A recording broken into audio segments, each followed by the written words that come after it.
Vasudevaya.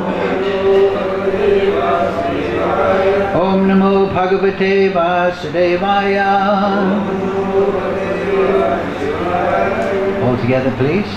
Om Jnana Timirandasya Ganandana Salakaya Chakshurun Militam Yena Tasmai Shri Gurave Namaha Shri Chaitanya Manovistam Sapitam Yena Bhutale Swayam Rupa Kadamayam Dadati Swapadantikam Vandeham Shri Guru Shri Yukta Padakamalam Shri Gurun Vaishnavangscha Shri Rupam Sagrajatam Sahagana Raganatam Vitam Tam Sajivam Sadvaitam Savadutam Prijana Sahitam Krishna Chaitanya Devam Shri Radha Krishna Padam Sahagana Lalita Shri Vishakam Vitamscha He Krishna Karuna Sindhu Dina Bandhu Jagatpate Gopesha Gopika Kanta Radhakanta Namostute Tapcha Kanchana Gaurange Radhe Vrindavaneshwari Vrishabhana Sutadevi Pranamami Hari Priye Panchakalpatarubhyascha Kripa Sindhu Vedacha Pranidhanam Bhavnebhyo Vaishnavebhyo Namo Namaha Shri Krishna Chaitanya Prabhu Nityananda Shri Advaita Gadadhara Shri Vasadi Gaur Bhakta Vrinda Hare Krishna Krishna Krishna Hare Hare Hare Ram Ram Ram Hare Hare. So reading from Srimad Bhagavad Gita as it is, translation and commentary Srila Prabhupada, text number 24, chapter 24, 4, Jnana Vibhag Yoga, transcendental knowledge. Right? Correct? Your kirtan is so loud that your talking voice is very low. Huh? Your talking voice is very low, while your kirtan is very loud. I'll try and go in the middle then. Don't bob back and forth in front of the microphone. Okay then. We'll see what happens. I can hear myself. You're actually listening? Okay then. Point taken. Please repeat. Brahmapanam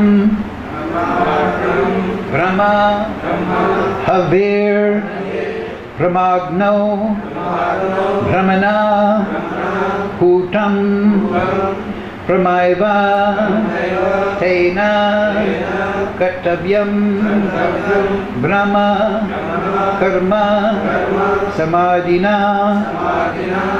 Brahma Anam Brahma Havir Brahmagno Brahmana Hutam Brahmaiva Tena Ganthabhyam Brahma Karma Samadhina Brahmapanam Brahma Havir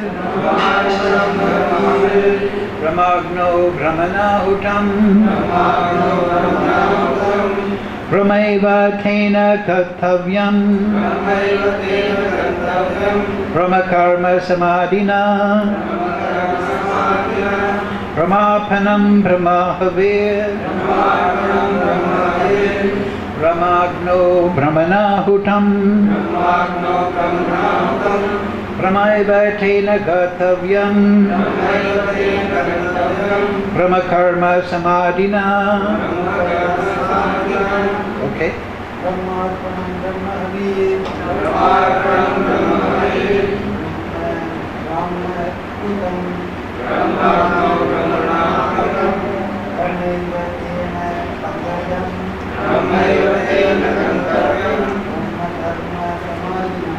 Brahma Karma Samadhina.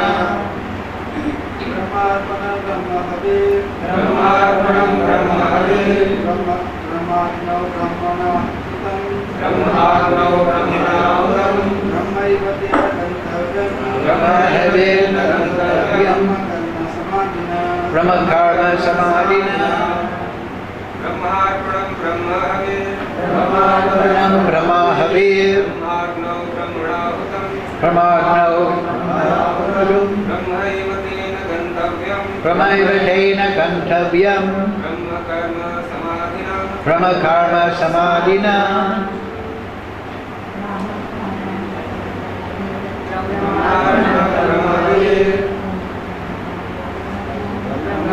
No brahmana hutam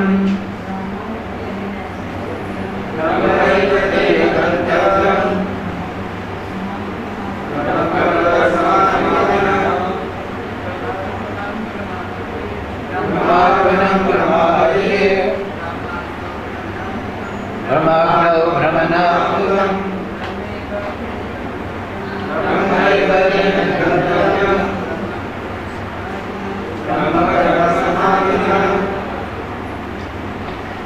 So, please repeat. Brahma, spiritual in nature. Arpanam, contribution. Brahma, the supreme. Havir, butter. Brahma, spiritual. Agno, in the fire of consummation. Brahmana, by the spirit soul. Hutam, offered. Brahma, spiritual kingdom. Eva, certainly. Tena, by him. Kantavyam, to be reached. Brahma, spiritual. Karma, in activities. Samadhina, by complete absorption. Translation, Srila Prabhupada. A person who is fully absorbed in Krishna consciousness is sure to attain the spiritual kingdom because of his full contribution to spiritual activities, in which the consummation is absolute and that which is offered is of the same spiritual nature. Please repeat. A person who is fully absorbed in Krishna consciousness is sure to attain the spiritual kingdom because of his full contribution to spiritual activities, in which the consummation is absolute and that which is offered is of the same spiritual nature. Purport, Srila Prabhupada. How activities in Krishna consciousness can lead one ultimately to the spiritual goal is described here. There are various activities in Krishna consciousness, and all of them will be described in the following verses. But for the present, just the principle of Krishna consciousness is described. A conditioned soul entangled in material contamination is sure to act in the material atmosphere, and yet he has to get out of such an environment. The process by which the conditioned soul can get out of the material atmosphere is Krishna consciousness. For example, a patient who is suffering from a disorder of the bowels due to overindulgence in milk products is cured by another milk product, namely curds. The materially absorbed conditioned soul can be cured by Krishna consciousness as set forth here in the Gita. This process is generally known as yajna, or activities, sacrifices, simply meant for the satisfaction of Vishnu or Krishna. The more the activities of the material world are performed in Krishna consciousness, or for Vishnu only, the more the atmosphere becomes spiritualized by complete absorption. The word Brahma, Brahman, means spiritual. The Lord is spiritual, and the rays of his transcendental body are called Brahmajyoti, his spiritual effulgence. Everything that exists is situated in that Brahmajyoti, but when the Brahmajyoti is covered by illusion, Maya, or sense gratification, it is called material. This material veil can be removed at once by Krishna consciousness, thus the offering for the sake of Krishna consciousness. The consuming agent of such an offering or contribution the process of consumption, the contributor, and the result are all combined together Brahman, or the Absolute Truth. The Absolute Truth, covered by Maya, is called matter. Matter dovetailed for the cause of the Absolute Truth regains its spiritual identity. Krishna consciousness, the process of converting the illusory consciousness into Brahman, or the Supreme. Krishna consciousness is the process of converting the illusory consciousness into Brahman, or the Supreme. When the mind is fully absorbed in Krishna consciousness, it is said to be in samadhi or trance. Anything done in such transcendental consciousness is called yajna, or sacrifice for the Absolute. In that condition of spiritual consciousness, the contributor, the contribution, the consumption, the performer or leader of the performance, and the result or ultimate gain, everything becomes one in the Absolute, the Supreme Brahman. That is the method of Krishna consciousness. Makam krochiva chalam pangam laite grimyatvi patamaham vande Sri Guru Ninatarinam. Brahmapanam Brahmahavir Brahmagno Brahmana Hutam Brahmaiva Tena Gantavyam Brahmakarma Samadhina. A person who is fully absorbed in Krishna consciousness is sure to attain the spiritual kingdom because of his full contribution to spiritual activities, in which the consummation is absolute and that which is offered is of the same spiritual nature. So this is very clear that if the performer of sacrifice is Krishna consciousness, then everything he does is spiritualized.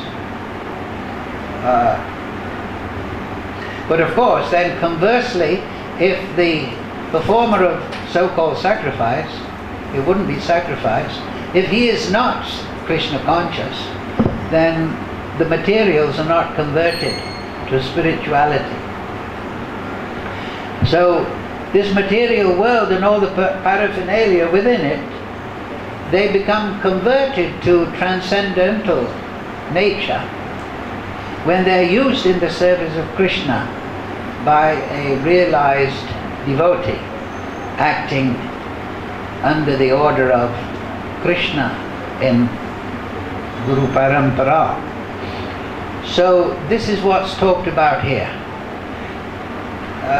If you break it down, Brahmapanam. So the supreme arpanam means paraphernalia. So in a yajna you have the spoon, and you have the offering, say grains or ghee, and that's number 2, Brahma Hetu, and then you have Brahmagno, you have the fire. But they only become spiritualized when the jiva who is doing it, the Brahmana in this case, mentioned in the sloka, is in samadhi. He's absorbed in transcendence. And the result is that he attains transcendence eternally. So Brahmapanam, arpanam means the ladle, but it can also refer to mantra, any paraphernalia which is the article or conduit for bhakti, that becomes Brahma, that becomes the supreme, Brahmapanam. Then Brahmahavir, if you remember the word for word, Havir, butter or ghee. So that means the offering. So the ladle is offering, the paraphernalia is offering the ghee or the grain or the mantra or one's devotion. So it's an expanded meaning, but this Krishna is saying this to Arjuna to make it clear that he should perform yajna. He shouldn't run away from his duty. No, he should perform his duty in Krishna consciousness. And then Brahmagno, so you have the ladle and you have the ghee and you are offering it into the Brahmagno. So that Agna, that fire, which is material element, becomes Brahma, spiritual, because of the offerer. Brahmaiva tena gantavya. Brahma, Iva, certainly he, gantavya, he attains the supreme. If he, the offerer, is transcendentally situated through bhakti. So this is the important point. You may have the ladle, you may have the fire, you may have the ghee, but if the Brahmana is not properly situated, if he's acting for a material purpose, then it is not transcendental. So the Gita doesn't recommend karma ultimately, karma in the sense of desire for a fruitive result, but it recommends, as we see here, Brahma karma. The karma or activities should be for a spiritual purpose. They shouldn't be for a fruitive result. They shouldn't be for getting some good karma materially as a reaction to the activity, but the Brahma karma, the activities, should be for the satisfaction of the Supreme. As Prabhupada said there in the purport, Yajna, Arjuna is being encouraged to perform Yajna. And as if you remember, there was also, anything done in transcendental consciousness is called Yajna, or a sacrifice for the Absolute. So the Brahmana or the Jiva who has attained Brahminical consciousness, and what is actually a Brahmana? Brahmana Brahman Janati. A Brahmana is somebody who knows the Supreme. Not only just through words, but he's Brahma Nishta. He's fixed, absorbed in the Supreme. So, Brahma Karma Samadhina.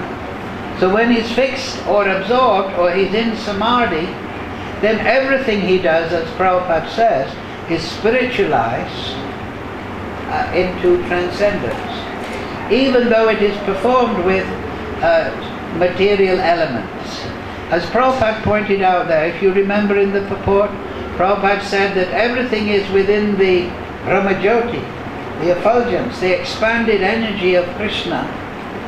So everything is actually spiritual, but it becomes material when the fallen, selfishly situated material soul uses the material elements for his own satisfaction in forgetfulness of the Supreme.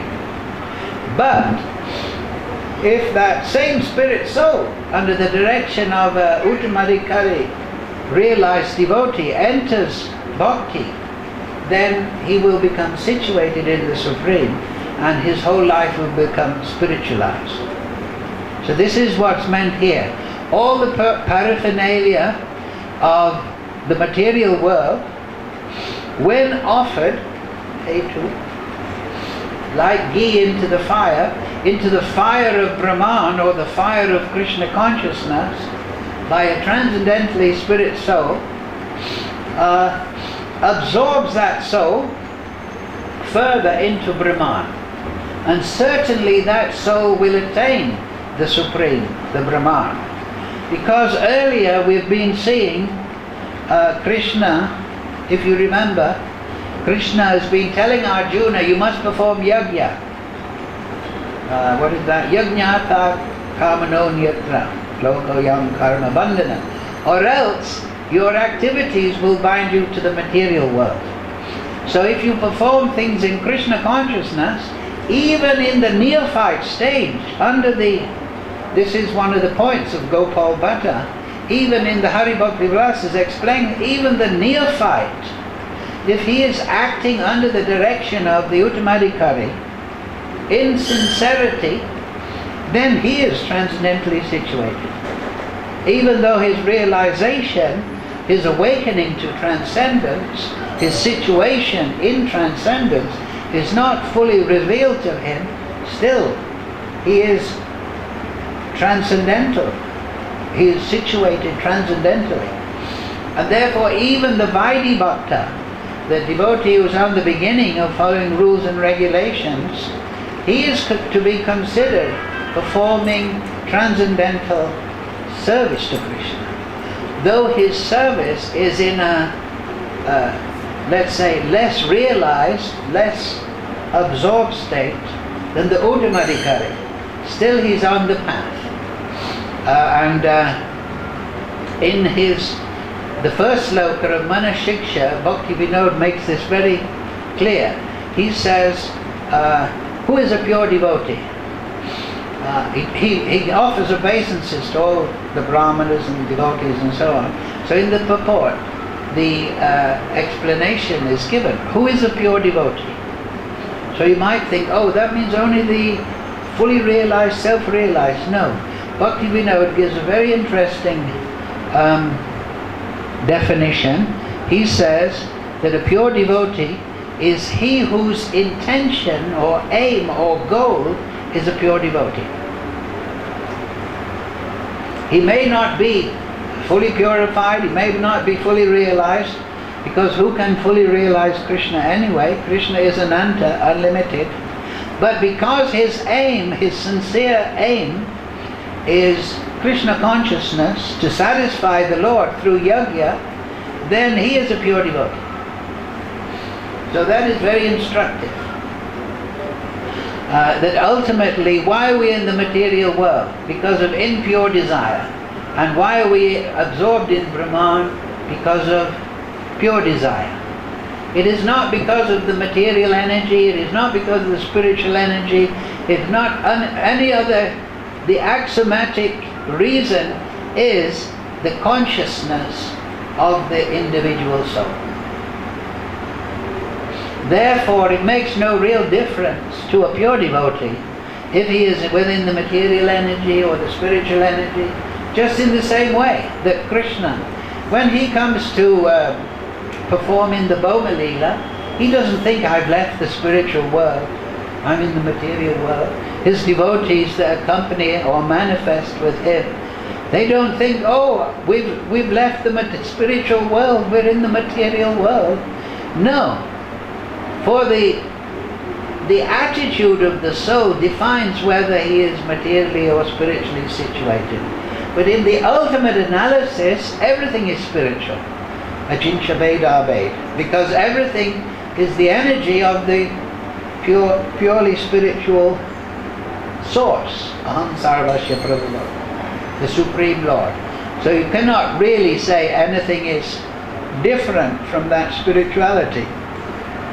And therefore there is a verse in the Gita, Brahma Yognir, that the material world, it is the Brahman, it is born from the Brahman. So this sloka is very important, but it also here, it is moving on to another topic. So that is the point of this verse, to show that everything is actually ultimately spiritual, but it becomes purely spiritual, transcendently revealed when those things are used by a pure devotee. Right? Because the pure devotee is in samadhi, so he's always thinking yagi. And therefore we have this very important word. And of all four things, when Krishna told Arjuna, he said, Manmana, put your mind on me, consciousness, in a devotional way, Maji. So there you go. If you put your consciousness on Krishna and in a devotional manner, then you will perform everything as yajna for the satisfaction of Krishna. That is the test of if your consciousness is actually transcendently situated. And then Mam Namaskuru, Krishna says to Arjuna, even though if you're a neophyte, and even if you are a supreme wonderful devotee like Lord Brahma, the head of our sampradaya, don't forget, Mam Namaskuru. Don't try to become a cowherd boy when you're in the neophyte stage and wrestle with Krishna. No, you offer your dandavats to Krishna. And then Krishna will pull you towards him. So this is giving the result. We've heard Krishna has been telling Arjuna, yes, you must perform yajna in this way for Vishnu. See, this is the beginning of the Gita. And to make you strong in this, I'm giving you transcendental knowledge. And there is, just before this, there's slokas. We'll read them.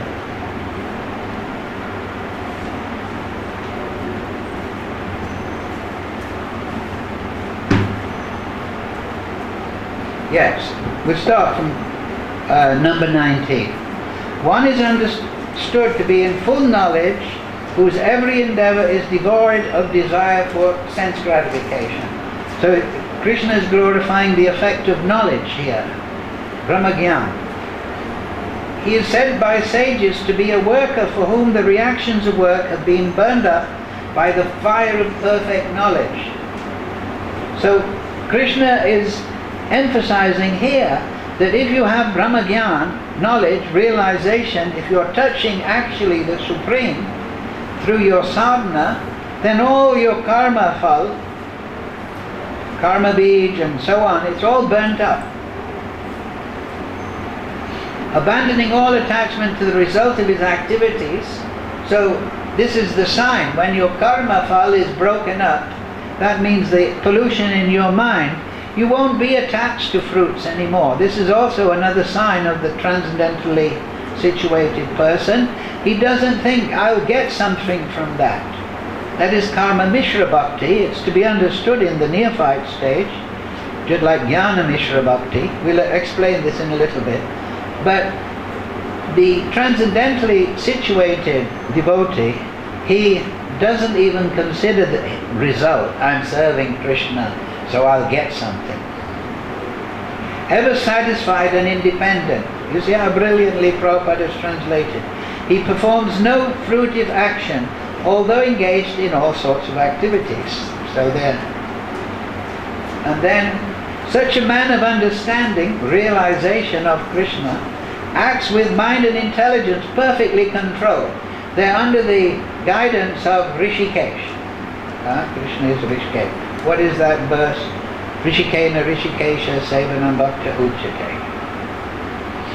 Perfectly controlled, gives up all sense of proprietorship.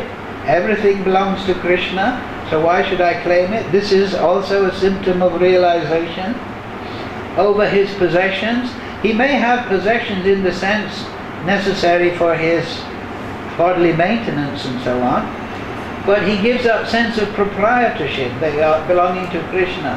Just like a servant considers the paraphernalia of his service to belonging to the master, and acts only for the bare necessities of life. So he's not greedy for material things. Thus working, he is not affected by sinful reaction. So he's sincere, not sinful.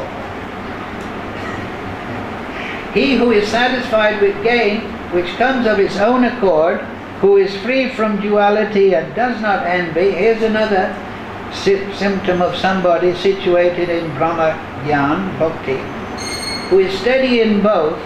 Success and failure is never entangled, although performing actions. And then the verse before today's, the work of a man who is unattached to the modes of material nature by his devotion to Krishna and purification, and who is fully situated in transcendental knowledge, again Krishna is emphasizing knowledge, merges entirely into transcendence.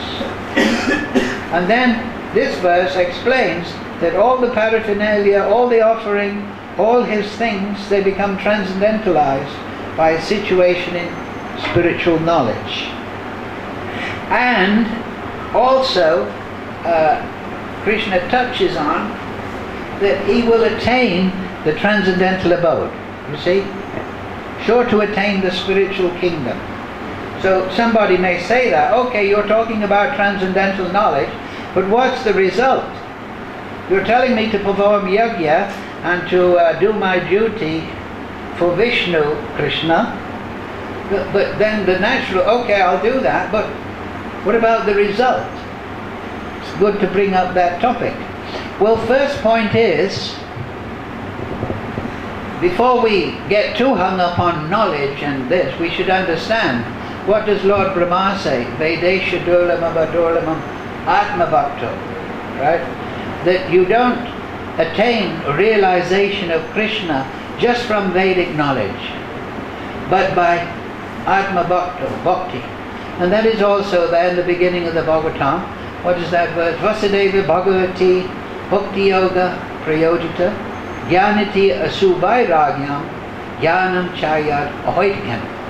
One who performs bhakti to Vasudeva, the all-pervading Supreme Lord, automatically or causelessly attains, that means not from material causation, but by the grace of Krishna, ahoitiki, without material causation, therefore implying by the grace of the Supreme Lord within the heart,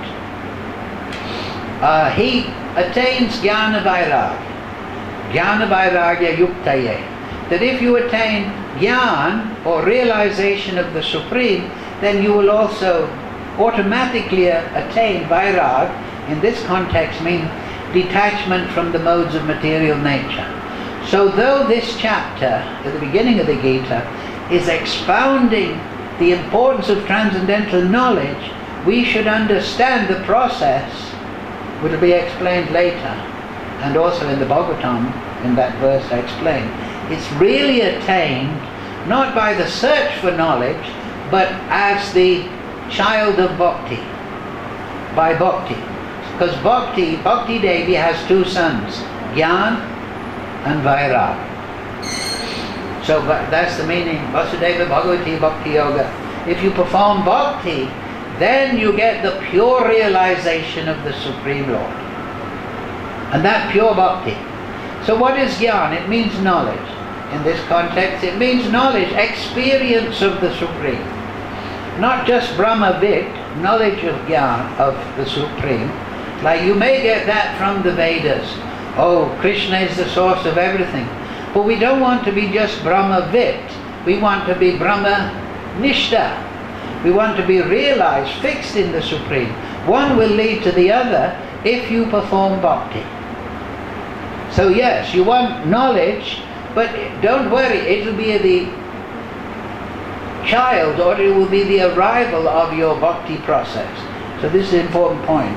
But at this stage of the Gita, Krishna is discussing jnana. Later on, that will become even more clear, that point. So this is a very important point to realize. Or else we will be performing jnana mishra bhakti. That means, mishra means mixed. That means bhakti mixed with the desire for jnana, spiritual realization. So if our goal is jnana, there will be a tendency, if this jnana tendency, it may override the bhakti tendency. And then you may become deflected into impersonalistic or monistic realization. And then you may want to just merge with the Supreme, or without full realization of the personality of Godhead, you may think that the small little bit of spiritual potency that you're developing by Brahma Jnana is making you God. And you may want to get into the merging thing. So, Jnana Mishra Bhakti is not recommended, but it is to be understood in the neophyte condition that yes, the person who has realized I'm ignorant, I'm bound by the material world, then he naturally inquires, Brahmajnignas, right, the beginning of Vedanta Sutra, Atato, now you're a human being, Brahmajnignas, inquire into Brahman. But the real inquiry is to enter Navada Bhakti, Shravanam Kirtanam Vishnu Smaranam Bhakti, under the direction of the Uttamadikari in disciplic succession. That will satisfy your desire for knowledge, realization, escape from the ignorance, the illusion of the material world. The other one is Kama Mishra Bhakti. So this means that your bhakti is mixed with the desire for fruit. I want to go to Vaikuntha because I'll get special powers. I want to enjoy the happiness of Vaikuntha. These two things are given in the Nectar of Devotion, Rupa Goswami. The desire, Sukha Aishwarya and Jnana Aishwarya, or Siddha Aishwarya. You get I want the perfections in the spiritual world. And I want the happiness of the spiritual world as a result of my bhakti. So those persons, yes, they can attain the transcendental abode, but they tend to go to an Aishwarya section, the Narayan Lokas. But then even lower than those people, very foolish people, but unfortunate, but they're still on the right path, but they perform bhakti for some material fruit. This is the Pakrita Bhakta. They bring a garland to the temple and they say with great passion, Krishna, let my son get a place in the university. Look at this nice garland I'm giving you. So that's even lower kind of... I'm not saying that these great souls that come to our temple are all doing that. But this is Pakrita Bhakta. But they are considered Bhakta, but Pakrita materially because they lack Sambandha Gyan. They don't understand what Bhakti is for. For meaning realization of transcendence. So they think, I'll enlist the Supreme Lord in my sense gratification. May I get a new TV. May India beat Pakistan in the cricket match. Here's a garland. Because I bet money on it. So anyway, they're considered, okay, they're called Bhakta, but they're not really Bhakta in the sense of pure Bhakta, like I explained earlier, because they have material motivation. But because they're approaching the Supreme Lord, and they have some belief, some faith in the eternal nature of the Supreme Lord, they are considered Bhakta, but misinformed. By Sadhu Sangha, Shastra, hearing Kirtan, then Bhakti within the heart can awaken. So we may have spent many, many, many lifetimes like that. We'll be maybe even spending more lifetimes like that. But the thing is, so we should not think in a bad way. We should encourage these people. Krishna says, the foolish and unintelligent should not be discouraged from work, but they should be encouraged to work in a spirit of devotion. So everyone should be encouraged. Yes, come to the temple, offer garland. It'll please Krishna. That should be the goal. Then that's pure bhakti. But if we were entering into a business deal, Krishna, I gave you a garland, but my son didn't pass the exam. What's going on? No, that shouldn't be the attitude. The attitude should be, I'm performing my activities for your satisfaction. And what you give, that's okay. As we saw earlier, if you actually realized in Krishna, then you won't consider. And therefore we see in the Krishna book, right, the Brijvasis, they went to worship the Ganga on Dasera. Dasera was a week or two ago. And they did all the elaborate worship of the Ganga. And at the end, it says that Nanda Maharaj, may the Supreme Lord be pleased by our activities. They didn't want for anything. So that is the natural condition of the soul. These pollutions for a fruit or for some knowledge or some absorption in transcendence, those are pollutions. But they will burn off. But we should understand, everyone should understand, that the real process is to achieve realization of Krishna through bhakti. And that is the only way to capture Krishna. So then the other big point here in this verse is they're sure to attain the spiritual kingdom. So this is very important. We should understand how that happens. And that is, here we are in Boma Vrindavan, Gokul Vrindavan. Vrindavan manifests within the material sphere. So it's explained in the Shastra, Chaitanya Charitamrita, that if a devotee attains Bhava Bhakti,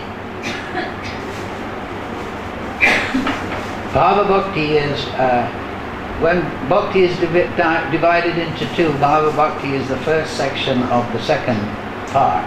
There's Vaidhi Bhakti, you follow rules and regulations, with a view to increasing your attraction, Rag Bhakti. So Vaidhi and Rag, that is considered Sadhana Bhakti. And then, if you perform that nicely, then you will attain Bhava Bhakti. Bhava Bhakti is Bhava Bhakti and Prem Bhakti. So Bhava Bhakti is the qualification. Bhava Bhakti means you're liberated, just like we see here. Somebody that's really absorbed in transcendental knowledge, absorbed, the way Prabhupada uses that translation. That means he's liberated from material infection. So he's absorbed. There's no infection of the material modes or material conditioning within his consciousness. So he's absorbed, though he is in Bhava Bhakti.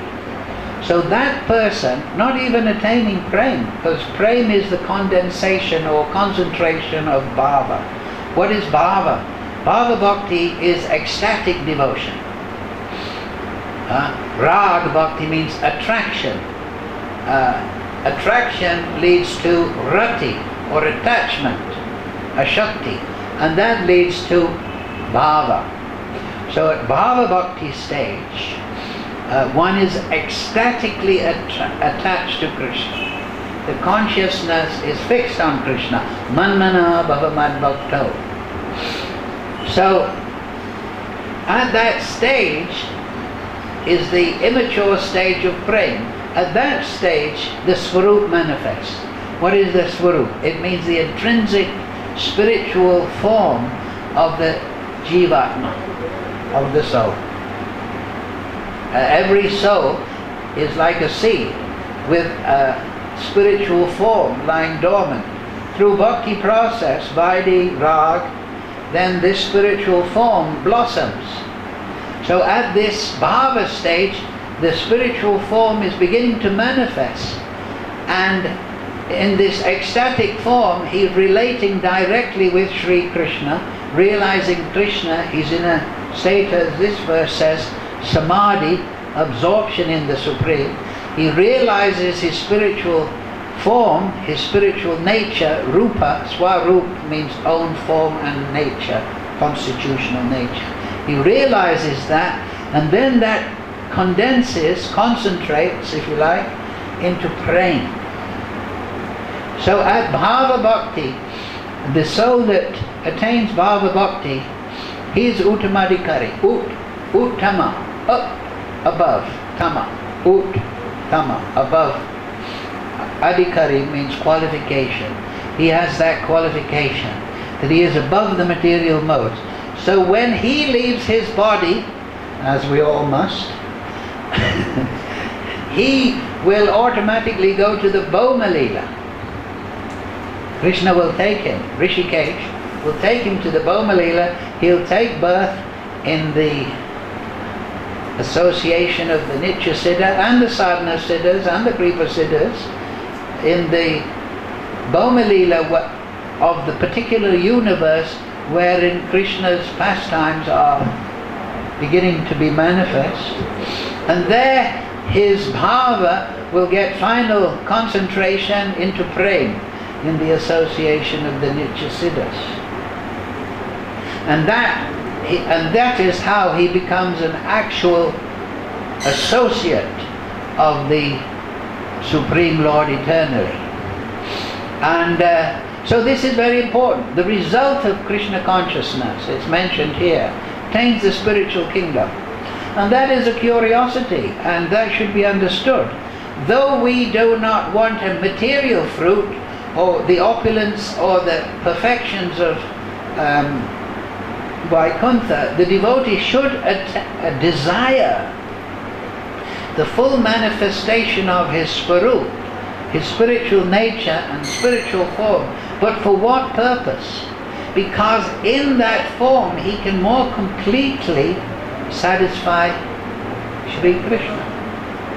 So that desire, and you can't be without desire, Krishna is full of desire, we're full of desire, that is the desire we should cultivate with regard to the Swarup. We shouldn't think, I want to be in the Swarup so I can enjoy.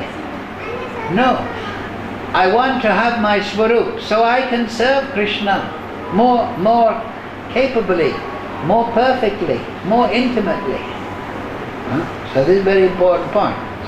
And this is the concern of devotees. That is also in Krishna book, 10th canto. After the Govardhan Leela, if you remember, then what happened? The Brijvasis, they had a discussion, and they were discussing with Nanda Maharaj and Yashodamai, the leader. They were saying, who is this Krishna? In Gokul there was all these disturbances. There was Putana, then there was this Chatigar and the Shakasura demon, and there was Keshigat, and there was that Asura, and Krishna's been doing extraordinary things. And who is this Krishna? He's just lifted up Govardhan Hill for 7 days. So at this point some cowherd boy said, no. I was helping, didn't you see? But some were saying, no, but this is a very extraordinary person. So they approached Krishna, and because they were thinking, you see, the thing is, yes, through Yogamaya, the residents of Gokul, not so much Vaikuntha Loka, they forget that Krishna is the Supreme. So this is manifest in Krishna's Gokul Leela. They don't really consider. But occasionally, they think, yes, he's a great Deva, or he's some great powerful yogi, but who is he? So they approached Krishna and they said, look, Krishna, we're thinking that you are the Supreme Personality of Godhead manifest before us. And now we're your associates here in Vrindavan. And so what is this life though is temporary. Everybody knows. What will be the result? If you're the Supreme Lord and now you're having Leela, what will be the result of our activities? This verse mentions he's sure to attain the spiritual kingdom. So this concern was there in the Brijvasis. Now we will one day leave this Vrindavan. It's very wonderful you're here, but you're the Supreme Lord, we believe, and what will... So then Krishna is there in Krishna book and the 10th canto. He revealed the transcendental abode to the Brijvasis. And Prabhupada writes there, this was the first time they had seen Golok. And he described to the Brijvasis, this is your destination. Have no fear that when this body winds up and I will go on to another Leela, do not think you will lose my association. That was their worry. They were completely attached to Krishna, but they were thinking he's the Supreme Lord, but we're just ordinary folk. He will go on, and what will happen to us? So Krishna explained, after the Purna Leela, our Leela here, you will attain that transcendental abode. And if you want to continue your association with me in Gokul Leela, in the Bhoma Leela, you can do that also by expansion or directly. So this is a very important point. We should understand this, because devotees, we are performing Brahma Karma, but what is the result? If I'm not to desire material success, not to desire the perfections of Vaikuntha, the opulence of Vaikuntha, then what is that? It is eternal residence in Golok Vrindavan. eternal association with Sri Krishna. So when the Brijvasis saw that, they were very happy and peaceful. They were realizing, oh, Brahma is trying to make trouble and Krishna is brushing him aside. Indra is trying to make trouble and Krishna is putting him in his place also. And they're seeing that Krishna is the Supreme, directly, and realizing, even though they have this Braj path, because some of them are sadhu sinners, they are realizing Krishna's unlimited potency. Just like at Kaliyagat, right? When Krishna jumped in the river, it's explained that some of the Brijvasis were completely terrified. Look at Krishna and this great snake in Kaliyagat. Look what's happening. But and some of them fainted in fear, thinking, oh, Krishna is just an ordinary, he's our local hero. He's wonderful. We love him so much, but now he's in the grips of Kaliya. What will happen? But Balaram is explaining, was standing there. Krishna's having his leela again, completely. But some of the Brijvasis were like this. So these things are to draw the affection and love of the Brijvasis more and more from these situations. Krishna is the ultimate spiritual master. So Balaram wasn't nervous at all. And he was just enjoying the whole scene. It is explained there in Bhagavatam. Acharyas, they explain. But the Brijvasis, they were being brought to a higher state of bhakti. Just like in the Ras Leela, Krishna has disappeared. As soon as the gopis started to think, oh, look at them, they're wives of the demigods, they're showering flowers, but Krishna's dancing with us. Look it up. Krishna disappeared. So Krishna is giving them spiritual instruction, not to be proud. This is your nature. Yes, you are wonderful. But this pride is not good. This false pride. Anyway, of course, this is Leela. We should never ascribe material emotions to the residents of Goloka in the Bhom Leela. These things are for our instruction particularly.